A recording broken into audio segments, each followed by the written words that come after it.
Hi, my name is Attorney Walter Rudolph Hnot III. I'm with Disability Resolution PA, a disability law firm based in Orlando, Orange County, Florida.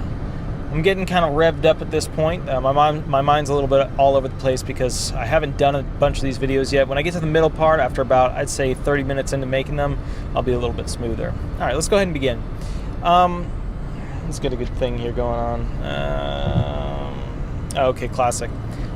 If the consultative examinations medical expert, CE's ME, states to you that you are disabled, does that mean that you are disabled?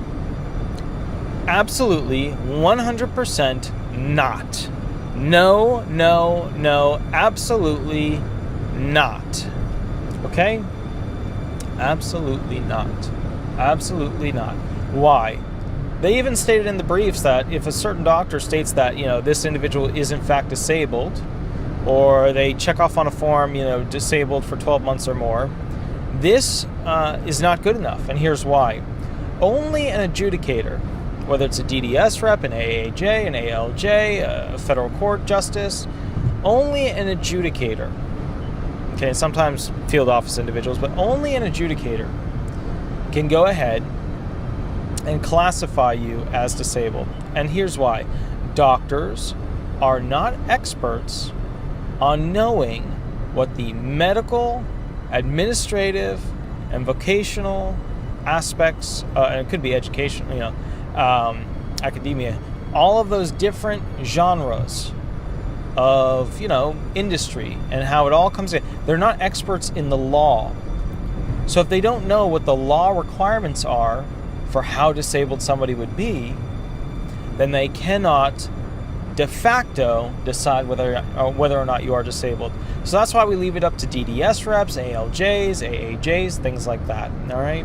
So when a doctor will tell you, hey, you are de facto disabled, it means, it doesn't mean you're disabled. Now, it's very helpful. It's heavily weighted evidence in your favor, but it really, at the end of the day, doesn't mean that you are de facto disabled. You're going to have to wait until Social Security Administration, adjudicator looks at this, says, I believe it, it's credible, yada, yada, and then, basically utilizes it as a decision.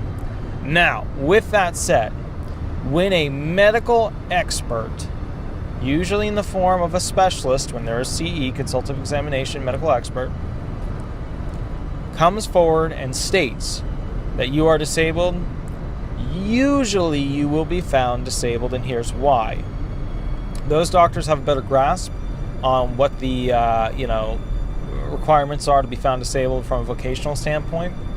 Also, there tends to be a heavy bias that occurs with medical experts on behalf of the SSA because they've worked for the government usually for like 20, 30 years. If you look them up, their office is their house usually. Unless it's one that they're, that's for hearing purposes. If it's a CE situation, you're actually going to an office and you're seeing a doctor there. Because these CEMEs tend to be so biased, judges will often give a little bit more weight towards the reality that, wow, if they feel that you're disabled, then you must really be disabled. Okay? So in that instance, for an ME, CE at the DDS level, or it could be at the ALJ level, but remember, if they have to send you to a CE at the ALJ level, they'll basically pull you back down to DDS. DDS will set it up, and then once they're done and the doctor sends in his report, they'll bump it back up to the judge. Okay. So if a seeing physician, an administrative law judge says, hey, you need to go see a doctor, or DDS rep says, hey, you need to go see a doctor, if a seeing physician, medical expert on behalf of the SSA via a CE, states that you are disabled, doesn't mean that you are until an adjudicator gives you the okay and says, yes, you are. All right? My name is Attorney Walter Rudolph Hnot III. I'm with Disability Resolution PA in Orlando, Orange County-based Social Security disability law firm. We're going to keep rolling, keep going through these videos. I'm going to keep trying to get you informed on how this stuff works. All right? You have an absolutely wonderful day, and we'll go from there. Remember, if you want the most up-to-date information or ... you want something further explained, that's fine. Give me a call or shoot me an email. As always, consultations are free. All right, have a wonderful day. Thanks so much. Bye-bye.